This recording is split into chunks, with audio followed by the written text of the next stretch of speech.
पहले जीडीपी गिरा दो फिर बढ़ जाए तो कहो कि मास्टर स्ट्रोक है। ये तरीका है दोस्तों हमारे देश की सरकार का, खासकर हमारे देश के दो तथाकथित महान चेहरों का यही तरीका है। मैं किसकी बात कर रही हूँ शायद अभी तक आप लोग समझ गए होंगे, लेकिन मैं फिर भी बताना चाहती हूँ कि अमित शाह जी और मोदी जी की मैं बात कर रही हूँ, जो एक दूसरे की तारीफ करते थकते नहीं है। खासकर आपको शाह जी ऐसा करते हुए दिख जाएंगे। इस बार भी उन्होंने ही कुछ ऐसा किया है, क्योंकि अमित शाह जी ने ऐसी बात के लिए मोदी जी की तारीफ की है दोस्तों, जिसमें गड़बड़ की आशंका खुद बीजेपी के नेता ने ही जता दी है।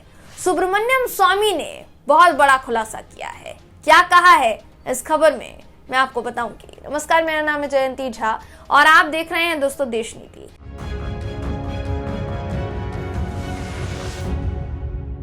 देश नीति केवल सच्ची और पक्की खबरें। भारत की जीडीपी में बहुत तगड़ा ग्रोथ हुआ है और ये मोदी जी की लीडरशिप में ही संभव था। ये तारीफों के पुल बांधे हैं अमित शाह जी ने, वो भी मोदी जी के लिए। दोस्तों अमित शाह जी ने ट्वीट करते हुए क्या लिखा है, इस वक्त आपके स्क्रीन पर उनका ट्वीट है। लिखते हैं कि नेतृत्व मायने रखता है। जब राष्ट्र का नेतृत्व एक संवेदनशील, मेहनती और समर्पित नेता द्वारा किया जाता है तो असाधारण परिणाम अनिवार्य हो जाते हैं। पीएम के दूरदर्शी नेतृत्व के कारण नरेंद्र मोदी जी, हमारा देश आज विकसित देशों से भी तेज गति से आगे बढ़ रहा है। एक अर्थशास्त्री प्रधानमंत्री जो हासिल नहीं कर सका, उसे जनता के प्रति समर्पित एक नेता ने पूरा करके दिखाया है। हमारे भारत को दुनिया का अग्रणी देश बनाने की राह पर आगे बढ़ाने के लिए मोदी जी आपको और शक्ति मिले। तो यहाँ इनका निशाना दोस्तों डॉक्टर मनमोहन सिंह की तरफ था, क्योंकि वो अर्थशास्त्री हैं और देश के प्रधानमंत्री रह चुके हैं। दोस्तों देखिए, यहाँ वो सीधे तौर पर प्रधानमंत्री मोदी की तारीफ भी करते हुए नजर आए हैं। सवाल इनसे किसी विपक्ष के नेता ने नहीं पूछा है, बल्कि इन्हीं के पार्टी के नेता ने इनसे सवाल पूछ लिया है। सुब्रमण्यम स्वामी ने क्या कहा है? कहा है कि अमित शाह ने मोदी को बधाई दी क्योंकि IMF ने भारत के जीडीपी को दुनिया में सबसे तेजी से बढ़ने वाला घोषित किया।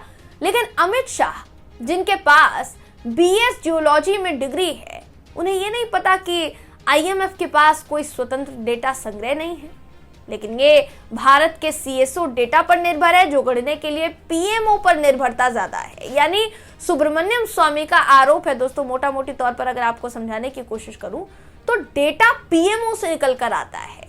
क्या उस डेटा के आधार पर IMF GDP ग्रोथ का दावा कर रहा है? क्योंकि अगर ऐसा वाकई में है फिर तो अमित शाह जी के इस बयान को बड़ा झूठ माना जाएगा, या उनकी भाषा में बोला जाए तो जुमला। तो जो वो कह रहे हैं क्या वो झूठ है? क्या अमित शाह जी ने IMF का डेटा गलत बताया है, या फिर IMF ने खुद गलत डेटा जारी किया है?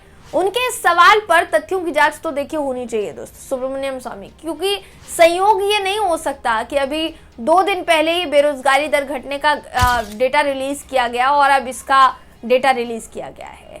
क्या चुनाव के समय में ऐसा डेटा जारी करना, क्या वाकई में ये चुनाव के समय का प्रयोग है? अब क्योंकि देखिए यहाँ अमित शाह जी ने मनमोहन सिंह जी के कार्यकाल का जिक्र किया कि मनमोहन सिंह जी अर्थशास्त्री है, वो भी नहीं कर पाए, तो उसमें GDP का जिक्र भी इन्होंने किया। तो पिछले साल मिंट का एक आर्टिकल सामने आया था दोस्तों। दिलचस्प बात यहाँ ये है कि इस मिंट के आर्टिकल के मुताबिक मनमोहन सिंह के नेतृत्व वाली UPA सरकार के 10 साल के शासनकाल के दौरान सकल घरेलू उत्पाद की वृद्धि दर 6.8% ही थी। 2014 और 2020 के बीच पिछले साल की तुलना में औसत GDP परिवर्तन 10.18% था। दूसरी ओर 2004 से 2014 की अवधि के लिए ये लगभग 15% था। यानी आप तकरीबन समझ सकते हैं 2004 से लेकर 2014 तक मनमोहन सिंह जी की सरकार रही और उस दौरान ये 15% था। तो शाह जी कह रहे हैं कि ये जो ग्रोथ है, ऐसी ग्रोथ तो एक अर्थशास्त्री के कार्यकाल में भी नहीं आ पाई। यानी उनका सीधे तौर पर निशाना मनमोहन सिंह जी की ही तरफ था।